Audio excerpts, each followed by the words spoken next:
A lo largo de la Segunda Guerra Mundial y los años que la siguieron, no solo se escribieron páginas de fuego y destrucción, también quedaron al descubierto enigmas que hasta hoy siguen desafiando a los historiadores. Misterios envueltos en silencio, documentos ocultos, rumores imposibles de comprobar, y que, sin embargo, se niegan a desaparecer. ¿Hasta qué punto el emperador Hirohito fue cómplice de los horrores japoneses? ¿Existe realmente un tesoro nazi hundido en el Mediterráneo? ¿Pudo Eva Braun estar embarazada de Hitler en sus últimos días? ¿Quién era el hombre hallado muerto en una cueva de Inglaterra con un frasco de cianuro? ¿Y qué secreto ocultaba el submarino alemán que apareció en Argentina tras el final de la guerra? 5 historias, 5 incógnitas que siguen alimentando debates, teorías y conspiraciones. Acompáñanos a recorrer los oscuros pasillos de la historia, donde la verdad se mezcla con la sombra del misterio. El misterio del emperador Hirohito. El esfuerzo japonés por dominar Asia, antes y durante la Segunda Guerra Mundial, se libró en nombre de un hombre, el emperador Hirohito. No era solo una figura ceremonial. Bajo su reinado, Japón desplegó una campaña de expansión militar que arrasó ciudades, sometió pueblos y dejó tras de sí un rastro de sangre y destrucción. En cada paso de ese avance, el ejército imperial cometió atrocidades tan brutales que aún hoy son recordadas como algunos de los crímenes más terribles de la historia moderna. Durante décadas se intentó suavizar su papel. Muchos lo describieron como un soberano pasivo, un símbolo sin poder real, manipulado por generales y ministros militaristas. Pero la investigación histórica de las últimas décadas ha revelado una verdad mucho más incómoda. Hirohito no era todopoderoso, pero tampoco era inocente. Documentos oficiales, diarios y testimonios muestran que el emperador no solo estaba al tanto de los crímenes cometidos en su nombre, sino que en ocasiones dio su consentimiento directo. Aprobó operaciones militares sabiendo que implicarían masacres, aceptó decisiones que violaban deliberadamente las leyes internacionales y permitió que se aplicaran tácticas de una crueldad desmedida contra civiles y prisioneros. Hirohito se benefició de la ideología del Estado Shinto, que lo presentaba como un ser divino al que se debía obediencia absoluta. Bajo esa doctrina, su palabra se convirtió en mandato y su silencio en complicidad. Aunque en algunos casos evitó intervenir, en otros respaldó políticas que abrieron la puerta a la brutalidad sin freno. Su poder no era ilimitado, pero cuando quiso actuar, lo hizo. Y cuando prefirió callar, lo hizo sabiendo lo que significaba.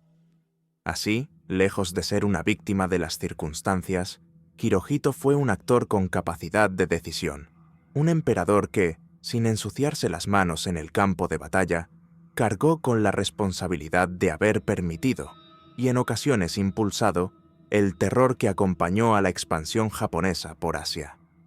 Japón se adentró en la guerra impulsado por la ambición imperial y una ideología militarista que impregnaba cada aspecto de la sociedad. La doctrina del Estado Shinto convertía al emperador en una figura sagrada, descendiente directo de los dioses, lo que lo situaba por encima de cualquier cuestionamiento. Creer en Hirohito era un deber, y obedecerlo una obligación absoluta. Esa fe ciega reforzó el mito de la supremacía japonesa y legitimó un proyecto de expansión sin límites sobre Asia. Amparado en esa visión, Japón inició su ofensiva. En 1931 ocupó Manchuria, instaurando un estado títere bajo control militar. 6 años más tarde, en 1937, lanzó la invasión a gran escala de China, una guerra brutal que se prolongaría durante años y sembraría el terror en cada ciudad conquistada. Finalmente, en diciembre de 1941, con la aprobación directa de Hirohito, Japón atacó a Estados Unidos, Gran Bretaña y sus aliados en el Pacífico, extendiendo el conflicto a escala mundial. Cada avance territorial estuvo acompañado de una violencia indescriptible. Las tropas japonesas dejaron a su paso masacres indiscriminadas, saqueos sistemáticos, esclavitud sexual, trabajos forzados y torturas. Millones de civiles murieron bajo la bandera del líder divino, víctimas de un ejército que había recibido autorización para actuar sin restricciones morales ni legales. Uno de los episodios más oscuros ocurrió en diciembre de 1937, cuando las tropas imperiales tomaron Nankín, entonces capital de China. Lo que siguió pasaría a la historia como la masacre de Nankín. 6 semanas de horrores en las que soldados japoneses asesinaron de manera metódica a prisioneros de guerra y civiles desarmados. Las cifras estremecen: entre 100.000 y 200.000 muertos, ejecutados en masa a bayoneta, fusil o degollados en las calles. Mujeres y niñas fueron violadas de forma sistemática, familias enteras exterminadas, y la ciudad quedó sumida en el silencio del terror. Lo más perturbador es que, meses antes de esta matanza, Hirohito había firmado una orden que permitía al ejército actuar en China ignorando las restricciones del derecho internacional sobre el trato a prisioneros. Esa decisión, aparentemente administrativa, fue en realidad un salvoconducto para la barbarie. Con su consentimiento, abrió la puerta a una violencia sin freno que desembocó en una de las peores atrocidades del siglo XX. Meses antes de la masacre de Nankín, Hirohito había firmado una orden que autorizaba al ejército a ignorar las leyes internacionales en el trato a prisioneros chinos. Esa instrucción, aparentemente técnica, fue en realidad una carta blanca para la barbarie. Con ella, el emperador entregaba a sus generales y soldados un permiso tácito para actuar sin límites morales ni legales. Lo que siguió fue previsible: ejecuciones masivas, torturas, abusos y la deshumanización total de quienes cayeron en manos del ejército imperial. Entre los comandantes presentes en Nankín se encontraba el príncipe Yasuhiko Asaka, tío del propio emperador. Los testimonios apuntan a que fue él quien dio la orden de ejecutar a todos los prisioneros capturados. Aunque el documento oficial de esa orden desapareció, probablemente destruido en el caos de la posguerra o eliminado de forma deliberada, los hechos sobre el terreno lo confirmaron. Miles fueron asesinados bajo su mando. Sin embargo, Hirohito jamás castigó a su tío ni a ninguno de los responsables directos. Tras la rendición, Asaka fue protegido de toda acusación gracias a las presiones estadounidenses y a la disposición del emperador de cooperar con la ocupación aliada. Así, uno de los comandantes en el mayor crimen de guerra del imperio japonés vivió en libertad, amparado por su linaje y por el pacto tácito entre Washington y Tokio. Pero los crímenes no se detuvieron ahí. Bajo la bendición de Hirohito, operó una de las unidades más siniestras de la historia, la Unidad 731, establecida en Manchuria en 1936 bajo el disfraz de un Departamento de Prevención de Epidemias. En realidad, se trataba de un programa secreto de guerra biológica en el que miles de prisioneros, en su mayoría chinos pero también coreanos, rusos y prisioneros de guerra aliados, fueron sometidos a experimentos atroces. Los tetila científicos de la Unidad 731 practicaron vivisecciones sin anestesia, infectaron a prisioneros con peste bubónica, ántrax y cólera, probaron armas químicas en seres humanos y expusieron a hombres, mujeres y niños a condiciones extremas hasta la muerte. Todo con el objetivo de perfeccionar armas biológicas para la guerra total. Hirohito no solo conocía la existencia de esta unidad, autorizó personalmente su creación, recibió informes periódicos sobre sus actividades y a medida que el conflicto se intensificaba, aprobó su expansión. Incluso consintió el uso de armas químicas y biológicas en el frente chino. Lo hizo con una lógica perversa. Prohibió que se usaran contra soldados occidentales, temiendo una represalia internacional que pudiera afectar a Japón, pero permitió que se aplicaran sin restricciones contra los ejércitos y la población civil en China. En su cálculo político, las vidas chinas eran prescindibles. La reacción occidental, en cambio, debía evitarse. Este doble rasero revela la naturaleza fría y calculadora de sus decisiones. Hirohito no fue un espectador impotente. Fue un dirigente que midió riesgos, evaluó consecuencias y dio su consentimiento a políticas que transformaron la guerra en un laboratorio de crueldades inhumanas. Tras la derrota de Japón en 1945, los aliados se enfrentaron a una pregunta incómoda. ¿Debía el emperador Hirohito responder por crímenes de guerra? Durante el conflicto, la propaganda lo había presentado como un tirano comparable a Hitler o Mussolini. Para los soldados aliados que habían sufrido la brutalidad japonesa, su nombre estaba inevitablemente ligado al enemigo. Sin embargo, tras la rendición, esa percepción cambió de manera drástica. El general Douglas MacArthur, jefe de la ocupación estadounidense, temía que llevar a Hirohito ante un tribunal desestabilizara el país. Para él, el emperador podía convertirse en una herramienta política clave. Mantenerlo en el trono aseguraría la obediencia de la población japonesa, facilitaría las reformas democráticas y, sobre todo, evitaría que el comunismo ganara terreno en Asia en el marco de la Guerra Fría que recién comenzaba. La estabilidad estratégica pesó más que la justicia. Así, Hirohito fue blindado contra cualquier acusación, mientras toda la responsabilidad se trasladaba a figuras como el primer ministro Hideki Tojo y los generales del ejército imperial. Ellos fueron presentados como los verdaderos arquitectos de la agresión y la barbarie, mientras el emperador quedaba retratado como un soberano engañado, manipulado por asesores militaristas. Los juicios de Tokio, que debían establecer las responsabilidades de los crímenes de guerra japoneses, omitieron deliberadamente cualquier mención a la implicación directa del emperador. Archivos fueron destruidos, testimonios censurados y pruebas comprometedoras ocultadas.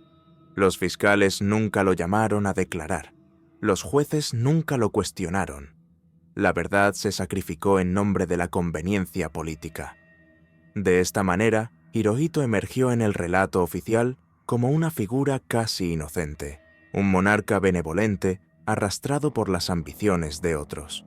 La censura impuesta durante la ocupación consolidó esa imagen. La prensa japonesa no podía cuestionar al emperador. Los libros de historia omitían su papel en las decisiones militares, y cualquier intento de vincularlo con los crímenes de guerra era rápidamente silenciado. El resultado fue que, durante décadas, generaciones enteras crecieron en Japón, creyendo que Hirohito había sido un testigo impotente de la tragedia, un símbolo pasivo en medio de la tormenta, más víctima que responsable.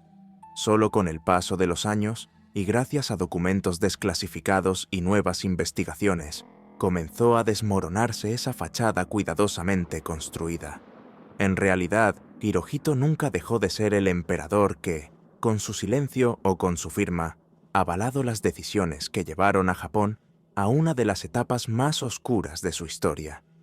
La absolución de posguerra no borró sus actos, simplemente los encubrió bajo la necesidad política de mantener la estabilidad en un mundo que ya se preparaba para un nuevo conflicto, la Guerra Fría. Hoy, sin embargo, la investigación histórica ofrece un retrato distinto. Hirohito no fue un simple espectador, sino un líder informado, con capacidad de decisión, que permitió y en ocasiones impulsó políticas criminales. Ni un tirano absoluto ni un títere pasivo, sino un soberano que, bajo la apariencia de divinidad, compartió una responsabilidad sustancial en algunos de los crímenes más atroces del siglo XX. Su figura, cuidadosamente protegida tras la derrota, simboliza cómo la verdad histórica puede quedar sepultada bajo intereses políticos. Pero el final de la guerra no significó solo juicios incompletos, silencios impuestos y pactos de conveniencia. También dejó tras de sí un mundo plagado de enigmas, rumores y leyendas, que se negaron a morir con el Tercer Reich. En el caos de la posguerra, mientras unos buscaban justicia y otros se aferraban a la reconstrucción, surgieron relatos de tesoros escondidos, fugitivos ilustres y cargamentos secretos que se desvanecieron en medio de la confusión. Mientras el emperador Hirohito permanecía en su trono, protegido por la estrategia de los vencedores, en otro rincón del mundo comenzaba a crecer una de las leyendas más persistentes de la posguerra. Una historia que mezcla hechos comprobados con rumores imposibles de verificar y que aún hoy despierta la fascinación de historiadores y buscadores de tesoros. La del oro nazi perdido en el Mediterráneo, más conocido como el tesoro del zorro del desierto.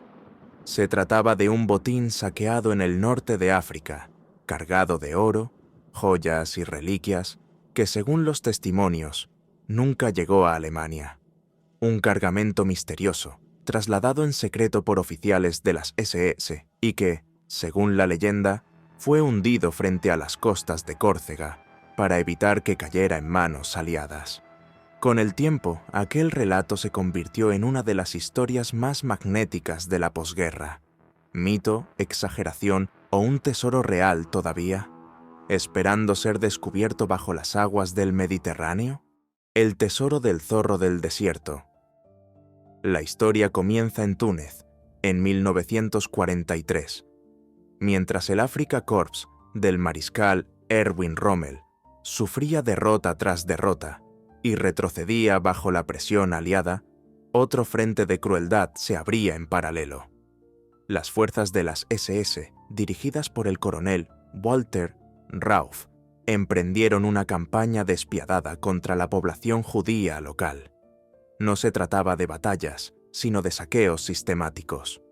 Los hombres de Rauff irrumpían en comunidades, confiscaban joyas, arrancaban objetos de valor de hogares y comercios y, sobre todo, se apoderaban del oro. En la isla de Yerba se registró la incautación de más de 40 kilos de este metal precioso, arrebatado directamente a la comunidad judía. En otras ciudades como Túnez, Sfax o Gabés, las redadas se multiplicaron, sumando lingotes, monedas, alhajas y piezas de valor incalculable. En cuestión de semanas, el botín superaba ya los 100 kilos de oro, además de una cantidad imposible de estimar de plata y piedras preciosas. Con la inminente derrota del Eje en el norte de África, surgió una nueva urgencia: sacar aquel tesoro a salvo. La caída era inevitable y el avance aliado avanzaba implacable, lo que significaba que todo lo saqueado podía ser recuperado si no se evacuaba a tiempo. Rauff organizó el traslado con rapidez y frialdad militar. El oro y las joyas fueron empaquetados en pesadas cajas de munición, un camuflaje perfecto para un cargamento que debía pasar desapercibido. Según documentos de inteligencia posteriores, esas cajas fueron embarcadas rumbo a Europa, con destino final en Italia o Córcega. Todo parecía calculado. El tesoro debía reforzar las arcas del Reich, alimentar la maquinaria de guerra que se desmoronaba y, en última instancia, sostener un régimen que se resistía a aceptar la derrota. Pero en algún punto del trayecto, el plan se quebró. Las huellas del tesoro se desvanecieron. No quedó rastro de su desembarco, no hubo registros de su entrega y los documentos oficiales guardaron silencio.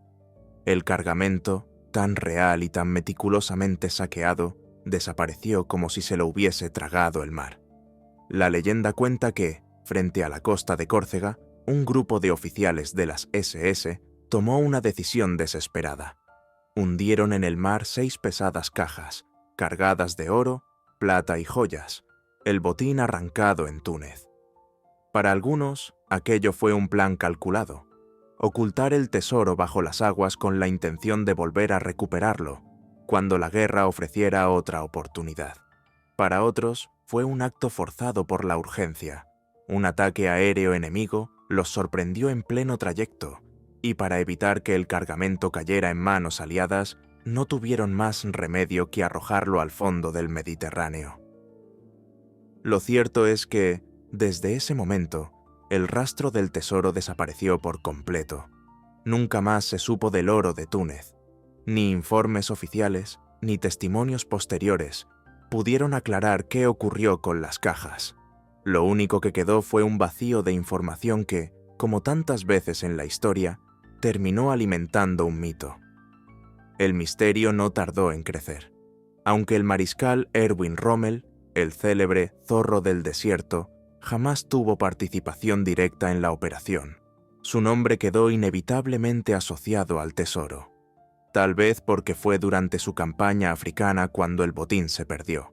Tal vez porque su figura, envuelta en un aura de estratega brillante y casi legendario, ofrecía el marco perfecto para que la historia cobrara aún más fuerza. El oro desaparecido ya no era solo el oro de Túnez, se transformaba en el tesoro de Rommel, un relato destinado a sobrevivir mucho más allá del final de la guerra. Tras la guerra, la historia no se apagó. Al contrario, explotó con más fuerza. En 1948, un exsoldado de las SS llamado Walter Kirner aseguró haber estado presente en el hundimiento de las cajas.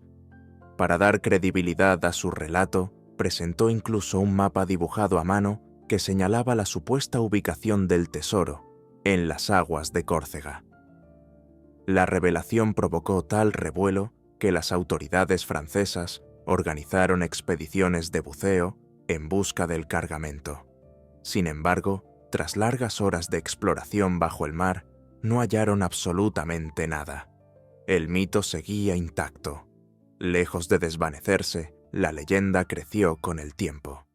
Décadas después, fueron aventureros, millonarios y hasta figuras de la cultura popular quienes se sumaron a la búsqueda. El tesoro de Rommel había dejado de ser un simple rumor militar para convertirse en un relato irresistible, capaz de seducir tanto a cazadores de fortuna como a narradores de ficción. Entre ellos destacó Ian Fleming, el célebre creador de James Bond. Inspirado por los archivos de inteligencia aliados que hablaban de un cargamento de oro perdido, Fleming incorporó la historia del tesoro de Rommel en su universo literario. Con ello, el mito se proyectó más allá de los círculos de historiadores y veteranos de guerra, alcanzando al gran público y consolidándose como una de las leyendas más perdurables de la posguerra. A lo largo de los años, decenas de expediciones submarinas se han lanzado a la costa de Córcega con la esperanza de encontrar las enigmáticas cajas. Desde equipos de buzos experimentados hasta proyectos financiados por millonarios y entusiastas, todos han perseguido el mismo sueño: sacar a la luz el tesoro perdido del Zorro del Desierto. Se han empleado tecnologías cada vez más sofisticadas: sonares de barrido lateral, magnetómetros, sistemas de rastreo. Pero los resultados han sido siempre los mismos: nada. El fondo marino guarda silencio, y el oro sigue sin aparecer. Sin embargo, el fracaso de estas expediciones no ha apagado la leyenda, sino que la ha fortalecido. Cada intento frustrado parece añadir una capa más de misterio, reforzando la idea de que el tesoro existe, pero permanece fuera del alcance de quienes lo buscan. La fascinación persiste, alimentada por la combinación perfecta de pruebas parciales, rumores y la atracción irresistible de lo oculto. El consenso histórico, eso sí, es claro en un punto: el saqueo en Túnez fue real. Se confiscaron joyas, objetos de valor y oro en cantidades considerables, y todo indica que existió un cargamento organizado para trasladarlo a Europa. Lo que sigue sin resolverse es el destino final de ese botín. ¿Descansan las cajas en lo profundo del Mediterráneo, intactas bajo el peso del agua y el tiempo? ¿Fueron recuperadas en secreto durante los años posteriores, ocultadas lejos de la mirada pública? ¿O, quizá, nunca llegaron a abandonar África y la historia del hundimiento en Córcega no fue más que un mito construido sobre la incertidumbre? El misterio permanece abierto, y con él, la leyenda del tesoro de Rommel continúa brillando en la imaginación colectiva, como un oro que, aunque nunca visto, nadie deja de perseguir. El tesoro del Zorro del Desierto permanece como un enigma abierto, un botín nazi perdido en las aguas del Mediterráneo, atrapado entre la historia y la leyenda, siempre fuera del alcance de quienes lo han buscado. Pero el oro perdido en el Mediterráneo fue solo uno de los tantos enigmas que dejó tras de sí el Tercer Reich. La derrota alemana no solo dispersó ejércitos y destruyó ciudades, también sembró un rastro de dudas y rumores que sobrevivieron al colapso del régimen. Entre documentos destruidos, archivos manipulados, testigos silenciados y testimonios contradictorios, la frontera entre la realidad y el mito se volvió cada vez más borrosa. Y no todos los misterios giraban en torno a tesoros hundidos, cargamentos desaparecidos o fortunas ocultas.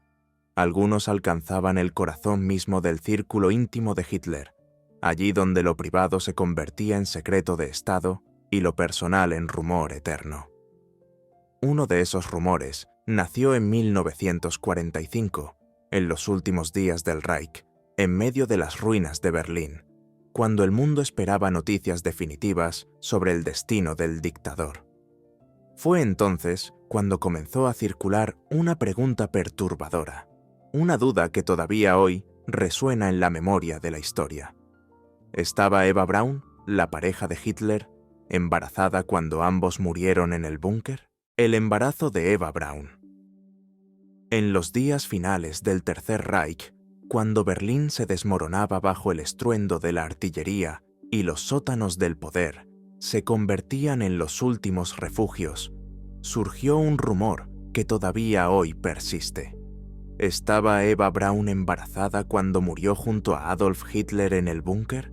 La pregunta, tan sencilla como demoledora, se alimentó de silencios calculados, documentos ausentes y confesiones obtenidas en interrogatorios que nunca pudieron comprobarse del todo.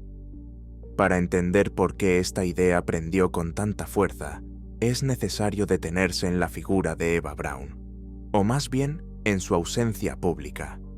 Durante años, su existencia fue ocultada con cuidado de la mirada del pueblo alemán.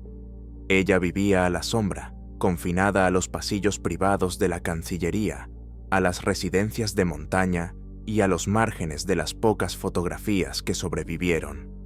Mientras tanto, Hitler cultivaba con precisión propagandística una imagen muy distinta, la de un hombre sin familia, el esposo de Alemania, un líder que se presentaba como consagrado por completo a su nación, sin distracciones personales ni lazos que pudieran restarle devoción al pueblo. En ese escenario, la revelación de que mantenía una relación estable ya suponía una amenaza a su mito. Pero un embarazo habría sido aún peor, un golpe directo a la narrativa cuidadosamente construida del Führer. Ese contraste entre la imagen pública de Hitler y la vida oculta de Eva Braun es lo que dio fuerza al rumor, porque, de ser cierto, no solo habría revelado una intimidad guardada en secreto, sino que también habría derrumbado la fachada política sobre la que Hitler había edificado su poder. El rumor estalló después de la derrota. En diciembre de 1945, Hans Baur, piloto personal de Hitler, declaró ante sus captores soviéticos que Eva Braun estaba esperando un hijo en sus últimos días. Aquellas palabras, pronunciadas en un contexto de cautiverio e incertidumbre, fueron recogidas con rapidez. La afirmación se incorporó a un informe secreto preparado para Stalin, conocido más tarde como el libro de Hitler. En ese dossier, los oficiales soviéticos consignaron como hecho que la esposa del Führer, recién casada en el mismo búnker, había muerto embarazada el 30 de abril de 1945. Bastó esa frase, sin respaldo ni pruebas adicionales, para alimentar el mito e introducirlo en el torrente subterráneo de la posguerra.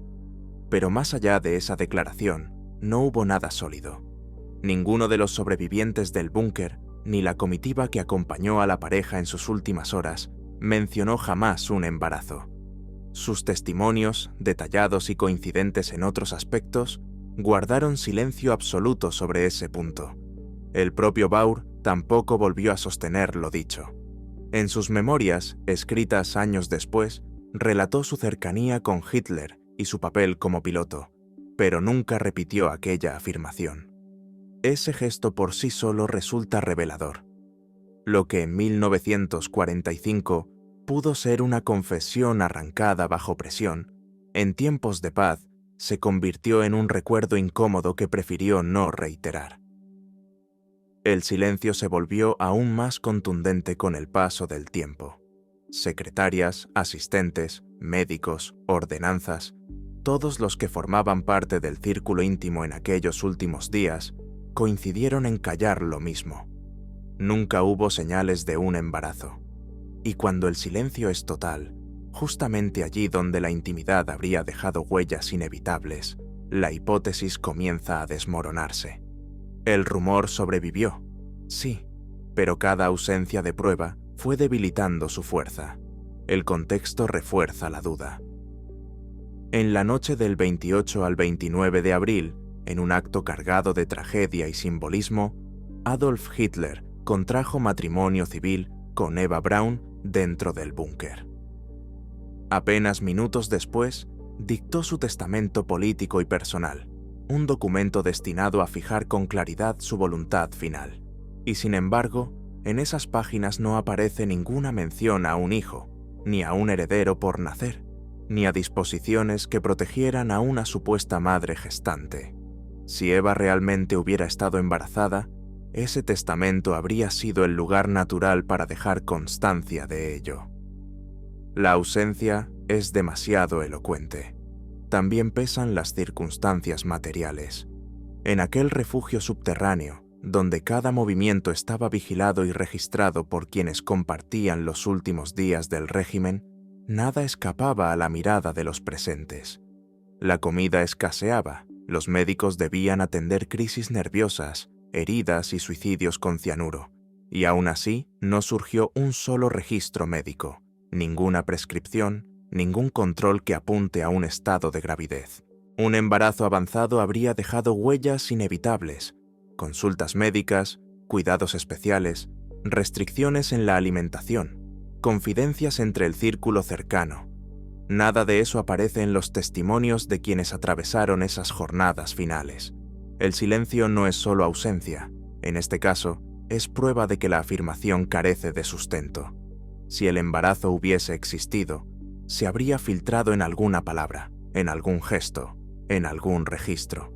Pero la evidencia es un vacío absoluto. La pregunta, entonces, no es solo si Eva Braun estaba embarazada, sino por qué alguien afirmó que lo estaba. En el clima enrarecido de 1945, cuando las ruinas de Berlín aún humeaban y el mundo trataba de comprender cómo un régimen tan poderoso había caído en cuestión de días, las confesiones se mezclaban con la desinformación. Para los soviéticos, siempre atentos a explotar cualquier resquicio propagandístico, la idea de un supuesto heredero del Führer podía resultar útil. Era un recurso simbólico, prolongar la sombra del nazismo, mantener viva la amenaza y sembrar la duda de que la historia todavía no había terminado. Para algunos prisioneros alemanes, en cambio, las palabras eran otra cosa: moneda de cambio. En un contexto donde la tortura, la presión psicológica y el miedo a la ejecución estaban siempre presentes, cualquier historia llamativa podía convertirse en un salvavidas. Un rumor impactante, por inverosímil que fuese, podía bastar para ganar tiempo, suavizar un interrogatorio o, al menos, desviar la atención del enemigo. Pero más allá de las motivaciones inmediatas, el mito del embarazo también dialoga con una pulsión más profunda: la necesidad humana de creer que la historia nunca se cierra por completo. Un hijo oculto, un legado biológico que escapa a la justicia, encaja a la perfección con el molde de los relatos que el público persigue cuando la realidad es demasiado brutal para asimilar. El mundo había visto caer a Hitler, había visto los crímenes del nazismo y el derrumbe de su imperio. Imaginar un heredero secreto permitía mantener abierta la narrativa, como si el capítulo más oscuro del siglo XX aún guardara un epílogo escondido. si existieron tesoros perdidos, identidades fugitivas y submarinos que aparecieron en puertos lejanos mucho después de la derrota, ¿por qué no pensar también en un heredero secreto, un hijo no reconocido que hubiese sobrevivido entre las ruinas de Berlín? Esa lógica de sospecha, de preguntas sin respuesta, es lo que ha permitido que el rumor siga vivo hasta hoy, más como mito que como hecho histórico, pero siempre con la fuerza de lo que se niega a morir del todo. Sin embargo, la evidencia documentada conduce siempre a un punto de llegada nítido. La vida pública de Hitler exigía la negación absoluta de una familia. Toda su propaganda descansaba en esa renuncia, en la idea de que no pertenecía a nadie más que al pueblo alemán. La boda con Eva Braun en el búnker fue apenas un gesto tardío, casi un acto testamentario, sin futuro, sin continuidad. Y el silencio unánime de quienes los acompañaron en sus últimas horas, un silencio que recorre diarios, memorias y declaraciones posteriores, descarta de raíz la existencia de un embarazo. De haber sido real, difícilmente habría pasado desapercibido en un entorno tan estrecho y vigilado. El consenso histórico actual es claro y categórico. No existen pruebas creíbles de que Eva Braun estuviera embarazada. Lo que sobrevive es un eco, una historia nacida de una frase aislada en un informe secreto y sostenida durante décadas por la fascinación que generan los cabos sueltos de la guerra. Un mito que dice más sobre la necesidad de creer en lo imposible que sobre los hechos mismos. Como tantas otras sombras proyectadas por el derrumbe del Tercer Reich, el supuesto embarazo de Eva Braun no revela una verdad oculta, sino un mecanismo de la memoria, cómo el vacío, el silencio y la especulación pueden transformarse en relatos persistentes. No es un hallazgo histórico, sino una lección sobre la fragilidad de la verdad cuando la evidencia falta. Así, entre el fuego que consumió Berlín y la ceniza de los relatos que circularon después, el embarazo de Eva Braun permanece en el territorio incierto de la conjetura. Es un recordatorio de que la historia debe resistir la tentación de convertir el ruido en certeza y de que, a veces, lo que queda no es la verdad, sino la leyenda que se levanta sobre sus ruinas. El supuesto embarazo de Eva Braun es un ejemplo perfecto de cómo, entre rumores y silencios, la posguerra quedó envuelta en sombras. Cuando los archivos no hablan y los testigos callan, la imaginación se abre paso y ocupa el lugar de la certeza. Así nacen los mitos, así sobreviven las leyendas. Y ese no fue, ni mucho menos, el único caso. En aquellos mismos años, mientras Berlín ardía en la memoria y los juicios de guerra comenzaban a escribirse, otra historia inquietante surgía muy lejos del corazón del Reich. No era un rumor nacido en un interrogatorio, ni un testimonio manipulado bajo presión. Era un hallazgo físico, tangible y desconcertante. Un esqueleto oculto en lo profundo de una cueva británica, acompañado de un pequeño frasco de cianuro. La pregunta fue inmediata, inevitable y todavía hoy resuena. ¿Quién era aquel hombre? ¿Un viajero extraviado que encontró la muerte en la oscuridad de la Tierra?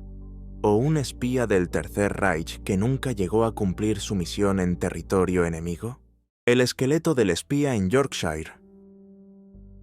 En el verano de 1947, dos jóvenes exploradores se internaron en los paisajes rocosos de los Yorkshire Dales, en Inglaterra. Su propósito era simple: localizar nuevas cuevas en las laderas del monte Ingleborough. Lo que no podían imaginar es que aquel día acabarían frente a un hallazgo que superaría cualquier expectativa. Mientras apartaban piedras y maleza en una depresión del terreno conocida como Clapham Bottoms, lograron abrir un estrecho acceso hacia el subsuelo. Con esfuerzo y curiosidad, uno de ellos se deslizó por la abertura y descendió a la oscuridad. Allí, en la penumbra, sus ojos se acostumbraron lentamente hasta distinguir una silueta extraña. Lo primero que vio fueron unos zapatos que sobresalían bajo una roca desplazada. Al acercarse, comprendió la magnitud de lo que tenía delante. No eran restos recientes, no era un accidente común. Los zapatos estaban aún unidos a un cuerpo humano reducido a huesos. En lo profundo de la caverna, oculto por años en silencio, yacía un esqueleto completo, inmóvil y olvidado, esperando ser descubierto. El hallazgo causó una auténtica conmoción. Lo que había comenzado como una simple excursión de exploración, pronto se transformó en un caso inquietante. Cuando las autoridades acudieron a la cueva y examinaron el lugar, no tardaron en dar con un detalle que intensificó el misterio. Junto al cuerpo apareció un pequeño frasco de vidrio con restos de un polvo blanco. El análisis posterior confirmó lo que muchos temían. Se trataba de cianuro, un veneno de acción rápida, conocido precisamente por su uso en operaciones de espionaje durante la Segunda Guerra Mundial. El hallazgo encajaba de inmediato con un escenario de intriga. La pregunta surgió casi sin pensarlo. ¿Había muerto allí un agente secreto del Tercer Reich refugiado en la oscuridad de la caverna? El análisis forense añadió más piezas al rompecabezas. Los huesos correspondían a un hombre joven, de entre 25 y 30 años, de baja estatura. Su muerte se había producido al menos 2 años antes del descubrimiento, lo que situaba el final de su vida en plena guerra, entre 1941 y 1945. Los restos no mostraban señales de golpes, fracturas ni violencia externa. Todo apuntaba a una conclusión inquietante. Aquel hombre no había sido asesinado, sino que había muerto por envenenamiento, muy probablemente tras ingerir el cianuro hallado junto a él. La hipótesis del espía parecía encajar con lo que se sabía de la guerra. Alemania había infiltrado agentes en territorio británico, algunos lanzados en paracaídas en plena noche, en zonas rurales aisladas, y muchos de esos hombres llevaban cápsulas de veneno para evitar caer vivos en manos enemigas. Dentro de esa lógica, el hallazgo en Yorkshire podía interpretarse con claridad. Un espía solitario, abandonado a su suerte tras una misión fallida, refugiado en la oscuridad de una cueva, habría optado por tomar el cianuro antes que arriesgarse a ser capturado. Pero el misterio pronto se volvió más espeso. Ni los registros británicos ni los archivos alemanes recogían la desaparición de un agente en aquella región. Ninguna lista de operaciones coincidía con esa zona, ningún nombre faltaba en los informes de inteligencia. Y la escena carecía de elementos clave. No había armas, ni códigos, ni equipos de radio. Nada que confirmara de manera concluyente que aquel hombre había sido enviado en misión. Lo único que quedó fue un esqueleto, un pequeño frasco de cianuro y un detalle desconcertante: una llave en el bolsillo del difunto.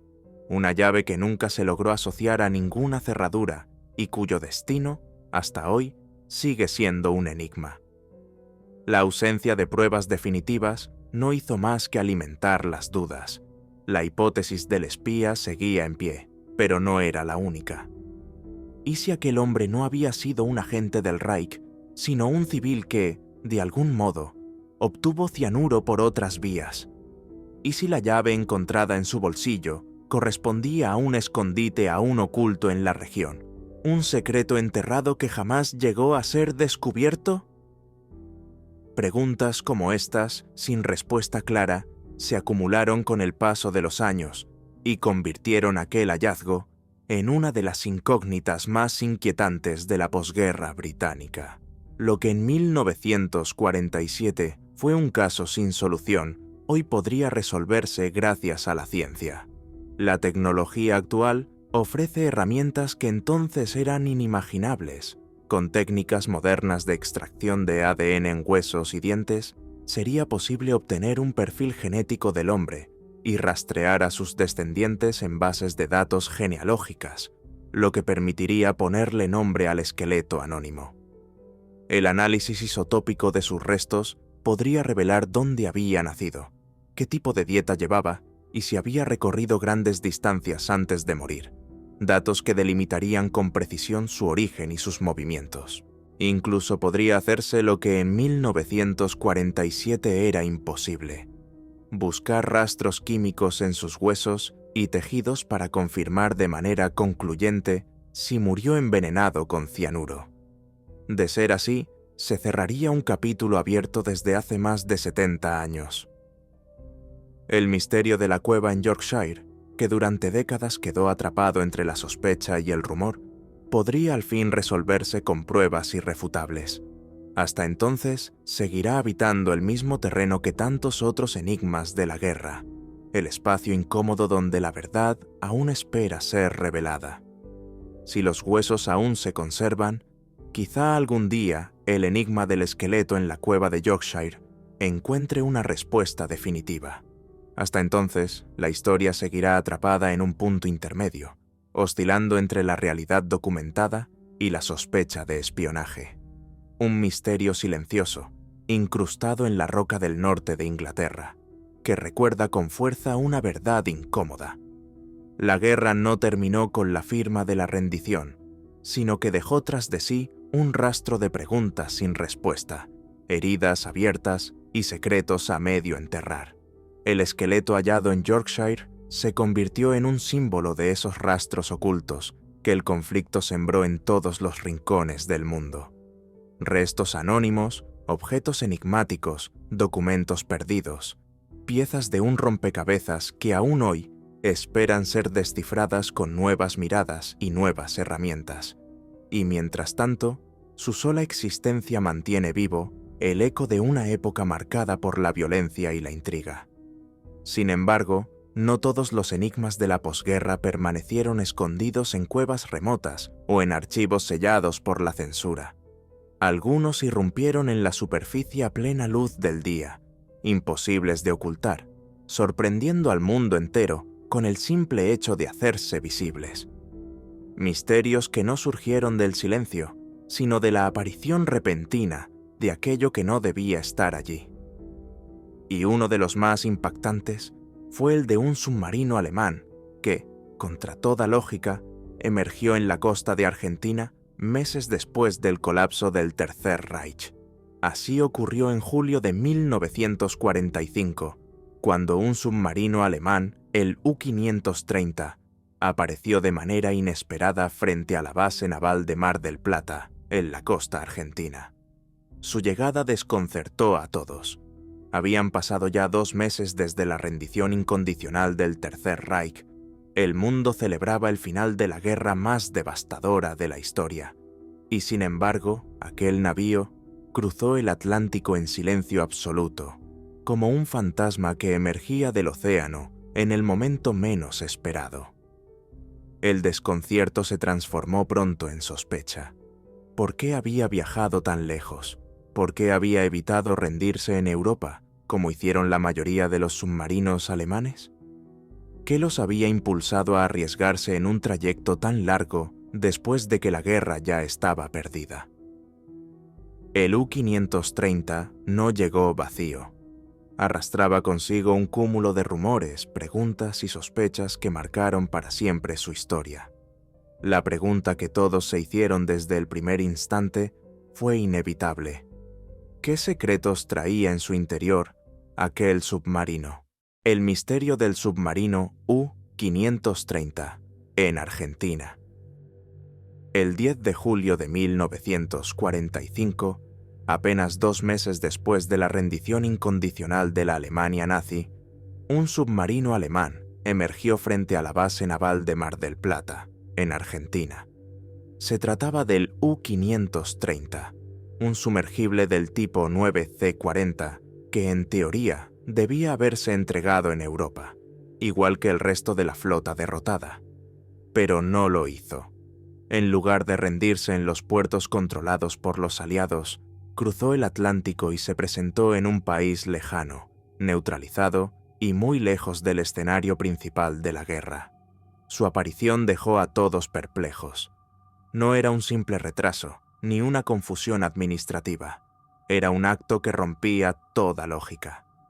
¿Qué hacía allí un submarino alemán navegando semanas después de que la guerra ya había terminado? ¿Qué los llevó a cruzar medio océano cuando el conflicto estaba decidido y la derrota del Reich era un hecho irreversible? Las preguntas se multiplicaron de inmediato. ¿Por qué Argentina? ¿Por qué tan tarde? ¿Y qué había ocurrido durante los 2 largos meses transcurridos desde mayo hasta julio de 1945? Nadie tenía una respuesta clara. La única certeza era que el U-530 no debía estar allí, y su sola presencia lo convertía en un misterio en alta mar que, desde entonces, jamás se disipó del todo. Los 54 marineros a bordo del U-530, agotados por la travesía pero sorprendentemente ilesos, fueron capturados por las autoridades argentinas en cuanto el submarino se presentó en Mar del Plata. La imagen era desconcertante. Hombres jóvenes, delgados y fatigados, que aparecían semanas después de que la guerra ya había terminado, todavía con uniforme y disciplina militar. Su sola presencia levantó interrogantes desde el primer momento. Al ser interrogados, los tripulantes ofrecieron una versión oficial sencilla y repetida con precisión. Aseguraron que el submarino había partido de Noruega en los últimos días de la guerra, justo antes de la rendición del Tercer Reich. Explicaron que, una vez en alta mar, permanecieron navegando sin rumbo definido, a la espera de órdenes que nunca llegaron. Finalmente, decidieron dirigirse hacia Sudamérica, convencidos de que sería más seguro entregarse allí que hacerlo en los puertos europeos, donde temían represalias inmediatas por parte de los aliados. Según su relato, no había nada extraño en la misión. No transportaban carga secreta ni pasajeros importantes. Ningún jerarca nazi viajaba con ellos. Ningún tesoro oculto estaba guardado en sus compartimentos. Su único objetivo, insistieron, había sido sobrevivir a la caída del Reich y buscar un destino donde rendirse sin riesgo de ejecuciones sumarias.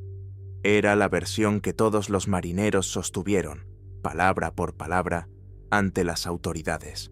Sin embargo, las dudas no tardaron en aparecer. Pronto se descubrió que la tripulación había arrojado al mar gran parte de la documentación del submarino antes de rendirse. Los registros de navegación, las órdenes recibidas, los informes de misión, todo había sido eliminado deliberadamente. También se deshicieron de la mayoría del armamento, lanzándolo por la borda en aguas profundas. Ese gesto levantó una sospecha inmediata. ¿Qué querían ocultar? ¿Qué información no debía llegar jamás a manos de los interrogadores? A ello se sumaba un hecho aún más desconcertante: el tiempo transcurrido. Desde la rendición oficial de Alemania a comienzos de mayo hasta la llegada del U-530 a Argentina, habían pasado más de 2 meses. Un lapso demasiado largo para explicarse únicamente con una navegación errante en aguas abiertas. La coartada de haber vagado sin rumbo resultaba difícil de sostener frente a la lógica militar y el control estricto que solían seguir los submarinos alemanes.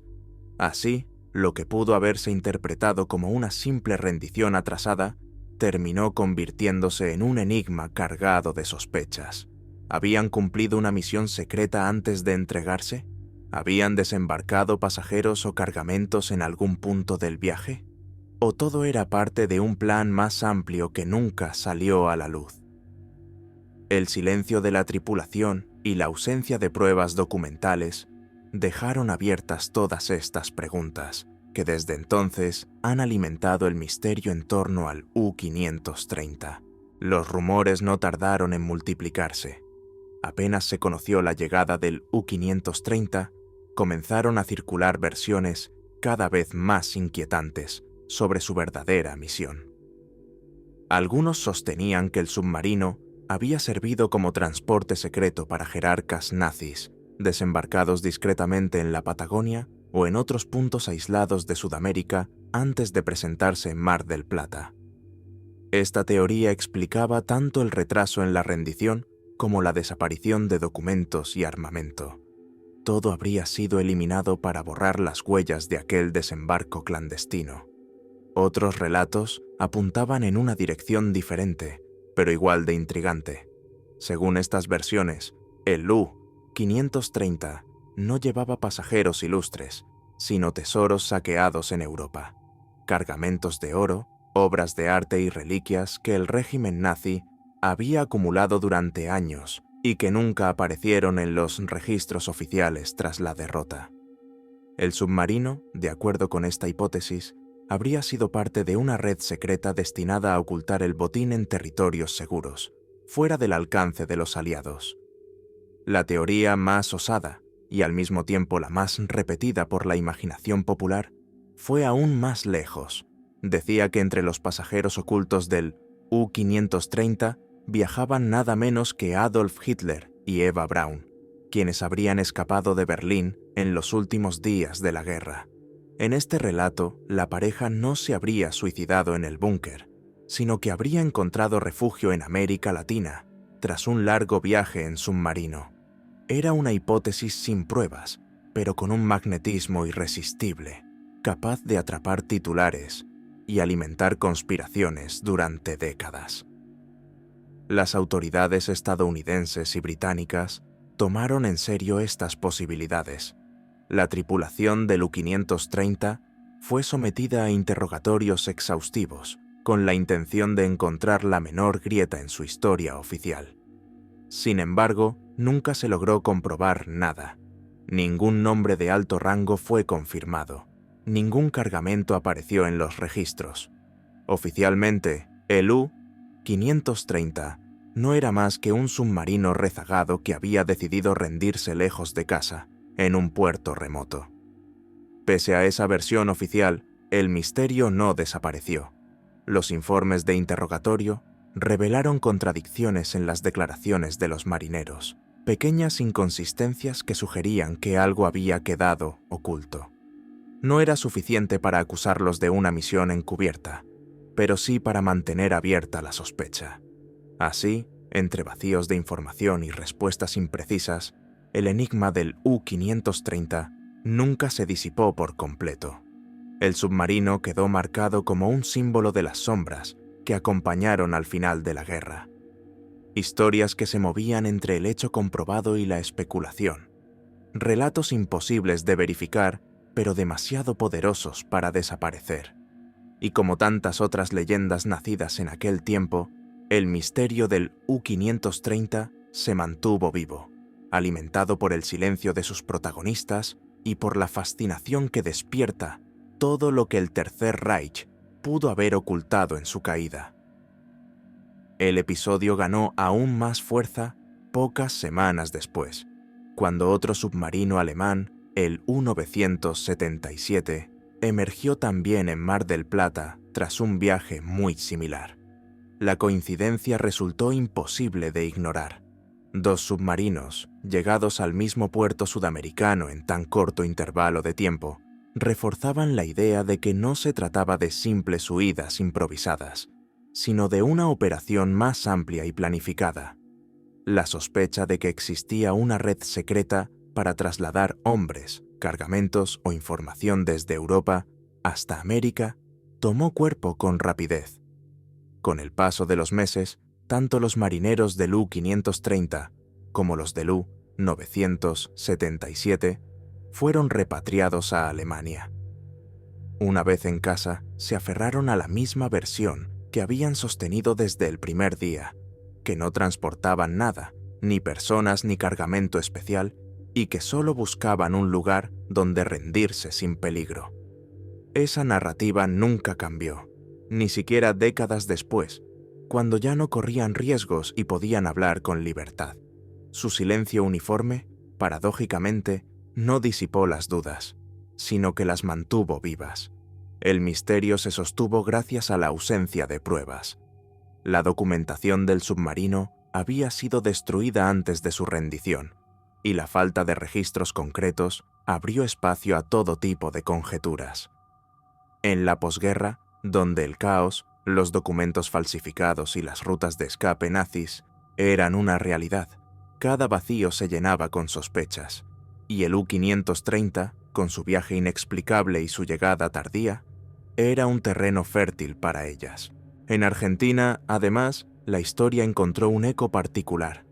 El país se había convertido en destino de numerosos nazis que tras la derrota buscaron refugio en sus tierras. Esa realidad histórica dio mayor credibilidad a las especulaciones. Para muchos argentinos, el U-530 no fue simplemente un submarino rezagado, sino la prueba tangible de que el Reich había planificado con antelación rutas de escape hacia Sudamérica.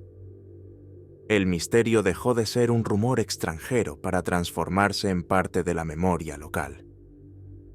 El submarino se convirtió así en un símbolo de las sombras de la posguerra, un navío que emergió del océano no solo con su tripulación exhausta, sino también con un legado de preguntas sin respuesta.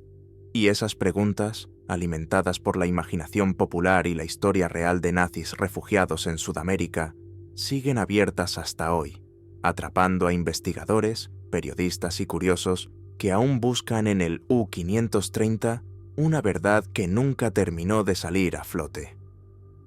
Hoy, los historiadores coinciden en que no existe evidencia concluyente de que Hitler, Eva Braun u otros altos jerarcas nazis viajaran a bordo del U-530. La explicación más razonable es que su llegada a Argentina fue el resultado de la desesperación de una tripulación que buscaba rendirse lo más lejos posible de la devastada Europa. Para aquellos hombres, el Atlántico representaba una vía de escape, una oportunidad de sobrevivir y entregarse en condiciones más seguras, lejos de la ira inmediata de los vencedores. Sin embargo, esa versión no elimina las sombras que rodean el caso.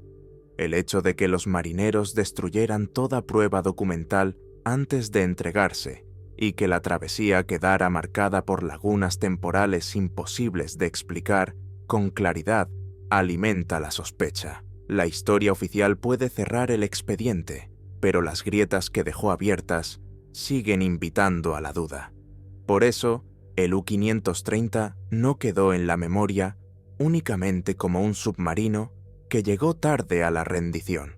Se transformó en algo más, en el símbolo de un interrogante que la posguerra nunca pudo resolver del todo. Un recordatorio de que, incluso después de la derrota del Tercer Reich, hubo episodios envueltos en silencio, decisiones ocultas y movimientos que jamás fueron del todo esclarecidos. Hoy, cada vez que se menciona al U-530, lo que resuena no es solo la historia de un navío rezagado, sino la persistente pregunta que aún lo rodea. ¿Qué secretos se hundieron con él en las aguas del Atlántico? La Segunda Guerra Mundial no terminó del todo en 1945. Sus batallas dejaron cicatrices visibles en ciudades arrasadas y en millones de vidas rotas, pero también un legado de enigmas que aún hoy siguen presentes.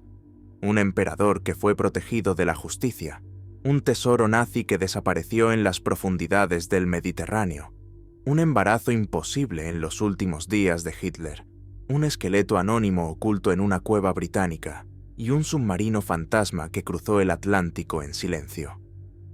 5 historias distintas, unidas por un mismo hilo: el misterio. Cada una de ellas nos recuerda que la guerra no se libra únicamente en los campos de batalla. También se combate en los silencios, en los documentos destruidos, en los testimonios contradictorios y en los rumores que se niegan a morir. La frontera entre la verdad y la leyenda es, en realidad, mucho más delgada de lo que solemos imaginar. Y es allí, en ese espacio incierto, donde nacen los relatos que perduran. El pasado todavía guarda secretos. Muchos quedaron enterrados en archivos sellados, otros se hundieron en el mar, y algunos más descansan en la memoria distorsionada de quienes sobrevivieron. Desentrañarlos no es solo un ejercicio de curiosidad, es también una manera de entender quiénes somos hoy y de recordar que la historia, cuando no se investiga, se convierte fácilmente en mito. Si estas historias te atraparon, compártelas con otros apasionados de la historia.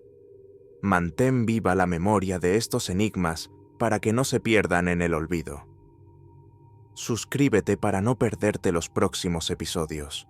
Activa las notificaciones y acompáñanos a seguir explorando los secretos que la historia aún oculta. Porque el siguiente misterio puede estar mucho más cerca de lo que imaginas.